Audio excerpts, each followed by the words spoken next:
I've been talking live since this morning around 4, 5 o'clock this morning. So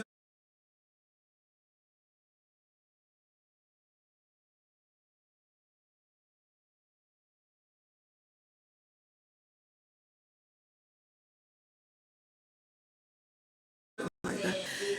But yes, I'm just gonna pick up where I left off. I had no idea what I was gonna talk about this morning. I go live, and the only thing I'm thinking about is old school R&B. Because last night I watched the Temptations movie, and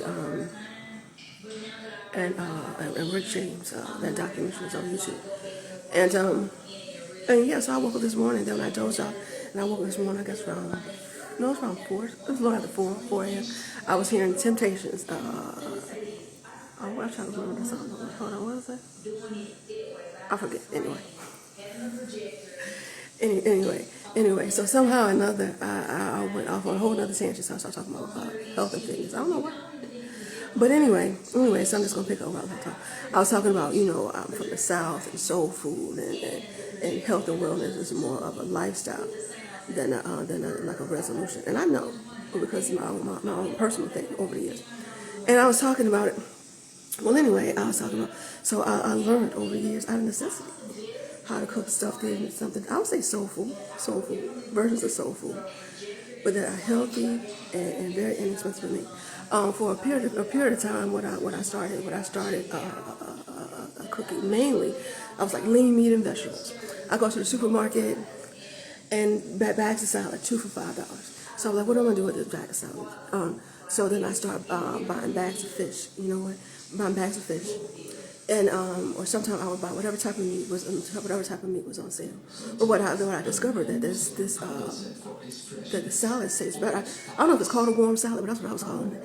So it tastes better. I tried it with steak. It don't taste good, but it definitely is great with fish.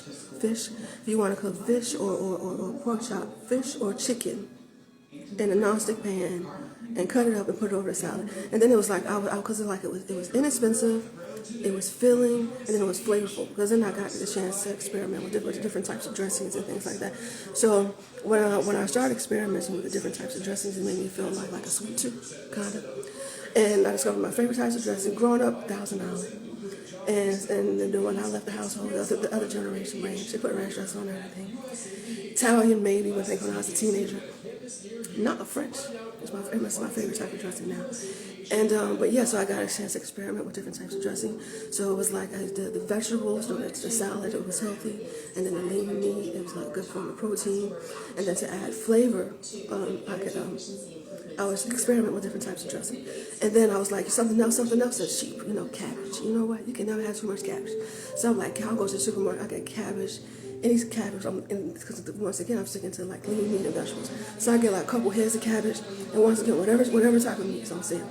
And I cut the cabbage up, and I wash it, and I the meat, and I season it, and I put it in the pan, add a little seasoning, put it in the oven, cook it together, the cabbage and the meat, and bake it 350 for as long as I wanted to. And it's great, it's flavorful, and it's healthy, and it's cheap. So I ate things like that for a very long time. And then where I'm from, I'm big on beans. So then I started experimenting different ways to cook. Goodness, lima beans. You know what? Yeah, baby. Because when I was younger, I didn't like baby. I didn't like lima beans. But then I found some in the cabinet. My aunt had some, and I'm looking at the bag, and it said, "Wait, pre-soak." I'm thinking lima beans. You gotta let them things cook all day. No, the hell you don't. You get up in the morning and you pick the beans. If you know what I mean, you say pick them. I don't have nothing to show you.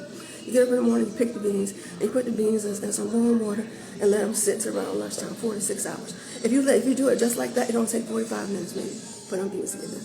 So what I'll do, I'll get up in the morning, I'll pick my beans, I'll rinse them off, I'll put them in some warm water on the counter, cover them up, and then in like an hour or two before I'm ready to cook, I'll get my I was cooking smoked ham now. Smoked turkey too, depends upon what I'm cooking. But if I'm making lima beans, I'm definitely going to do smoked ham. I take the smoked ham, rinse it off. Because I don't trust you. Say the supermarket, you ain't got to wash it. You do things your way, I do things your way. I'm going to take it out of the pack, and I'm going to at least rinse it off or something like that. Make sure it's clean. And I'm going to put the meat in the pot. And and covered meat, and maybe a little bit of onion, maybe some seasoning, maybe. But definitely the meat and a little bit of seasoning. And I let it boil because I want to eat the meat, the smoked meat with the beans, because it is, believe it or not, it is healthy. And it is healthy. We own a lot of beef because of the way I'm cooking. So I'll let the beans cook. I'll let the smoked turkey cook for like an hour and a half, 2 hours. And then I'll take those beans that's been soaking for like 4 to 6 hours. Now pour them over there 45 minutes later. It's a wonderful thing. It really is. You know what? And sometimes I cheat a little bit because I said I'm a corn-fed woman. I don't have no problems with that. I love my cornbread. You know what? If I'm not gonna make a whole pan of it, you know, when I was younger, my grandmother used to make fried cornbread. Some people call them fritters. I call it some people call them whole cakes. Right. Well, anyway, I just make up some batter real fast, fry a couple pieces of cornbread, and that's great. But, or I would get a big can of green beans. You know, green beans, string beans. I got a big can of green beans, and I open those, rinse them off. But before I cook those, I get this is when I get the smoked turkey wings. And I'm gonna smoke the turkey wings, and I'm gonna rinse them off, and I'm gonna put them in a pot, a big pot, cover them in water, season them, and let them cook for about 2 hours, about 2.5 hours. And then I'm about an hour and a half. Then I'm gonna take those green beans, open up the can, rinse them off, pour them over in the pot, and then let them cook together for like another hour and a half. That's a wonderful thing. And it's so I was cooking and eating things like that for a period of time because it was healthy and cheap, you know. But anyway, that's about it. I think there's some other little things I used to do. I used to do over the years. And then if you ever see it, you don't have to do the whole cabbage soup diet. My mom told me about that years ago, and I was like, you know what? After I had my second oldest son, that's what she told me about. I love that damn cabbage soup. It's great. It really is. I've seen it on more so on social media than usual. I made that cabbage soup twice. Made it for myself, and then a friend of mine had it. They actually liked it because it's I take what did I put? I put at least onions and celery. And the bottom, well, it's a recipe on here on Facebook.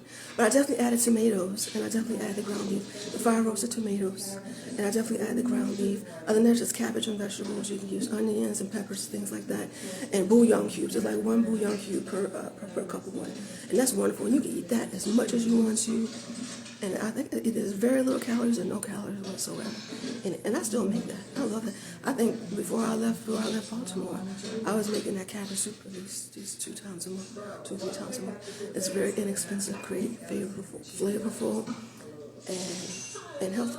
That's it. Anyway, Shantae J, good morning. That's it. I'll talk to you later. Hi, good morning.